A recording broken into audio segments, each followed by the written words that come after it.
Some things are just meant to be. A renowned organization that has a proven history with players from France on their roster, and an organization that has quite the luck with their first few picks in their franchise's history. The Spurs have picked first overall just 2 times in their franchise's long and highly successful history, and they got a Hall of Famer out of both of those picks.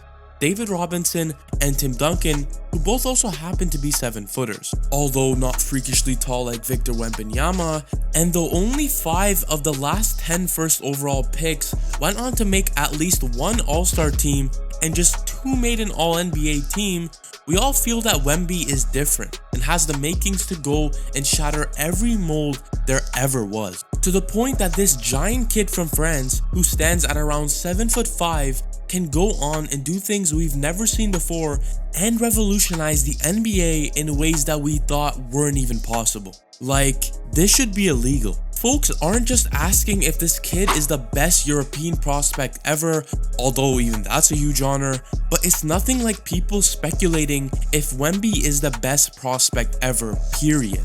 Like ever. Is he the greatest prospect in the history of the sport? And don't get me wrong, we've seen a number of all-world prospects enter the NBA over the years: Zion Williamson, Ben Simmons, Anthony Davis, even of course the NBA's all-time leading scorer, LeBron James. All guys who were seen as guys who'd enter the NBA and pull off some ridiculous feats that we'd end up talking about 20, 30 years down the line. LeBron goes without saying. But get this, none of those guys, no one ever, has possessed the unique package of shooting, on-ball defense, agility and quickness, and basketball IQ. Look, Wemby's exact height remains somewhat of a mystery, especially after he didn't attend the draft combine, leaving us merely speculating just how big the specimen really is. But he's listed between 7'3" and 7'5", which would make him one of the tallest players, well, ever. Like a traditional center, Wemby's height and 8-foot wingspan create nightmares for opposing scorers because the man can swat shots into the 26th row by hardly leaving his feet. But what really sets this big man apart in my eyes is that he plays the offensive side of the ball like a natural-born guard. If I didn't see Wembanyama on the back of that jersey, I'd swear he's just another Dame or Steph. Like seriously, Wemby can handle the ball, create shots for himself and his teammates, shoot threes from anywhere, hit step backs, and throw down insane dunks. Heck, one NBA scout I thought pinned exactly how good his skill set is in a nutshell, saying Wemby's quote, "Kevin Durant crossed with Rudy Gobert." I mean, if that's the case, then I don't even know what the discussion is anymore about who the best prospect ever is. Actually, I've got a better comparison. Wemby, to take from Charles Barkley's line, Wemby is if Kevin Durant and Giannis had a baby. Speaking of Charles Barkley, he had quite the hot take on Victor Wembanyama last year, saying, "I can't say here now just because he's killing people over in the Czech Republic that he's going to come over here and dominate. I just don't believe it." While that might come across as harsh, if we just take the premise of what Barkley said, it makes some sense from the standpoint of seeing how quickly Wemby translates his game to the NBA stage. And while the NBA is becoming more and more of a global brand, featuring top players like Nikola Jokic, Joel Embiid, and Luka Doncic, there's always that intrigue attached to a foreign prospect, with fans eager to find out how quickly they can assimilate to the NBA. Recent history has shown us that there haven't been any problems for international players in the NBA. I mean, just look at the top candidates for the past season's NBA MVP race. 5 of the top 7 candidates were foreign-born. Wembanyama isn't the perfect basketball player, and he never will be, because, well, no player was ever perfect. What if God gave Michael Jordan Steph Curry's 3-point shot? What if Steph could elevate just like MJ or LeBron? What if Giannis had Kyrie's handle? What if Allen Iverson was 6'11"? No such player exists. Wemby's a good player right now and is on his way to become the future of the NBA. It's popular to call someone the next big thing or hype them up so much that you completely brush off the fact that the odds of an insanely hyped prospect becoming what people thought he'd become or better are incredibly low. Since Zion Williamson is all over social media right now, look at him. People dub Zion as the next LeBron James just after 1 year at Duke University. The problem with Zion is that he hasn't found himself in for a full season without injuries in his first 4 years in the NBA. Then the real question suddenly switches from the next MJ or LeBron to whether he can stay healthy and be available consistently. Remember how hyped Greg Oden was? He played a full 82 games in 6 years. Anthony Davis, did he meet his potential? He had a huge bar to climb, put up big numbers, and made all-star teams and even all NBA teams. But most wouldn't agree that even AD met the lofty expectations placed on his shoulders. The only highly touted prospect who exceeded expectations was LeBron.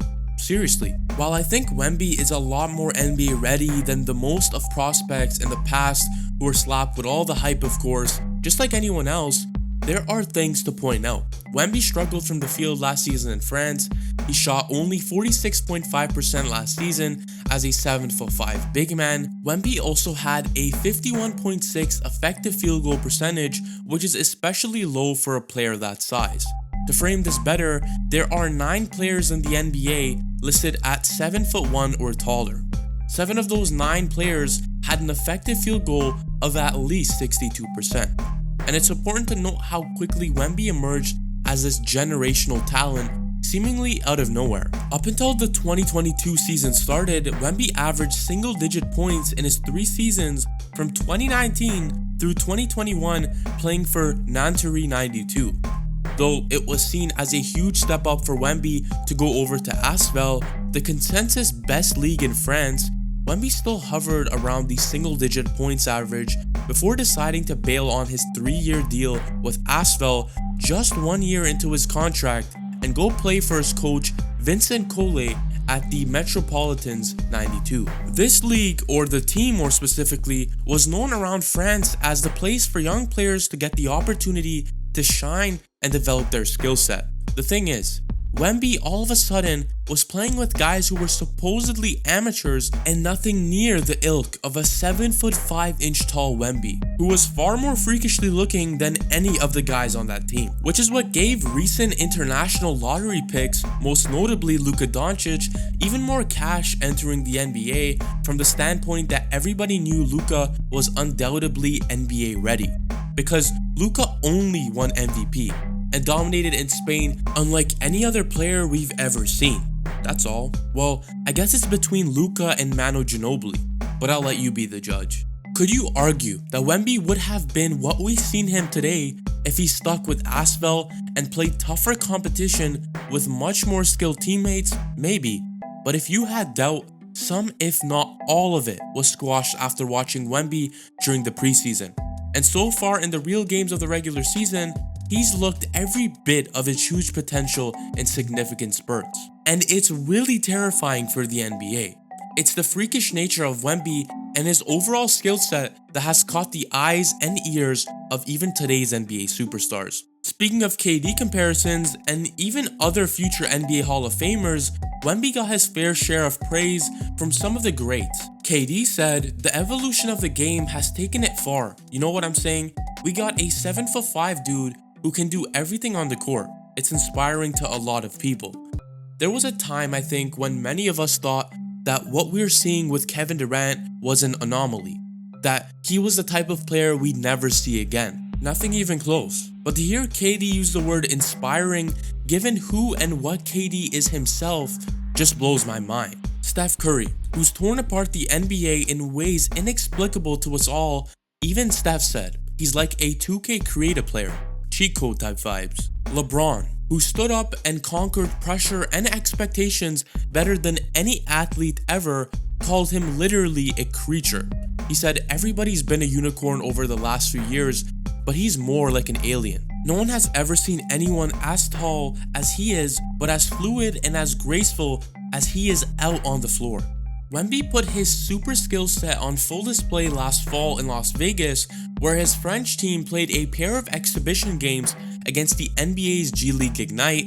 That's the team featuring the highly touted guard Scoot Henderson, who was expected to go number 2 in the draft. Wemby, against his future draft counterpart, scored 37 points with 7 3-pointers and 5 block shots in the first game before doubling down on his performance and coming out to score 36 in just the next game. all with the pressure of NBA scouts, executives, and players eyeing him from courtside, watching his every dribble move and mannerism, every step he takes. Just mere hours before Wemby found that the Spurs landed the first pick, he drew a massive crowd in his last regular season game in France and gave us even more glimpses of what this kid could become in the very near future against your favorite NBA players. And here's the other elephant in the room. And no, I don't like always hacking back to cliche stats about super tall guys in the NBA and how their fate is inevitably going to be an injury-ravaged career, but it's worth mentioning. Only 14 players in NBA history have stood 7 feet or taller, and only 9 of those 14 have played more than 100 games. That is a stunning stat that screams the all but guaranteed demise of giants in the NBA. Victor Wembanyama stands 7 feet 3 inches barefoot and at least 7 feet 4 inches in shoes. That is assuming that he's stopped growing. History would tell you that Wemby isn't gonna last long in the NBA, but history also hasn't ever seen, I'd ever go as far to say, anything quite near the specimen Wemby is. We get it. Guys that are big are super prone to a bunch of knee, ankle, calf, soft tissue injuries that are simply harder than anyone else to avoid. But trust me, the Spurs aren't thinking about that. No team in the NBA who was in the running for the first pick was thinking about that, because they know that all the talent is just too much not to experiment with. And better yet, history might just be on its way to repeating itself as it often does. Back in 1997, the Spurs finished the season with just 20 wins, and just months later, they stumbled upon what many call the greatest power forward in NBA history, Tim Duncan. And from there, a dynasty was born and took off. The Spurs this past season won just 22 games and scoped Wemby with the first pick, hoping to go down the exact same path they took with Tim Duncan. And in most good news for Wemby, Greg Popovich, the architect of developing the dynasty with Duncan, is still there, and we know Pop. He's going to put his foot down and expect nothing but greatness from Wemby from day one. The Spurs have a culture, and Wemby looks like he's well suited for it. With his seemingly humble and reserved character, Tim Duncan was the same. And no matter how scathing and rough Pop was in his coaching through those years, Duncan embraced it as a leader, and the rest of the guys on the team followed. No controversies, no locker room stories, no butting heads, none of it. And that's what I think will ultimately be the decider in Wemby's success in San Antonio. How will he fit into that culture? Can he be the Tim Duncan-esque in his leadership and the way he carries himself? Look, he's already got the weight of the world on his thin shoulders. He's done more good so far, and there is so much promise that we are witnessing in front of our very eyes just a few games into his NBA career. Look, the dude just put up 38 points. That leaves us with the biggest question of them all. Is Victor Wembanyama going to soon prove that he was the only superstar prospect to live up to LeBron's expectations? And will he truly be the best prospect since the NBA's all-time leading scorer? Let's just say, if he isn't on all-time trajectory within 3 years, something really went wrong.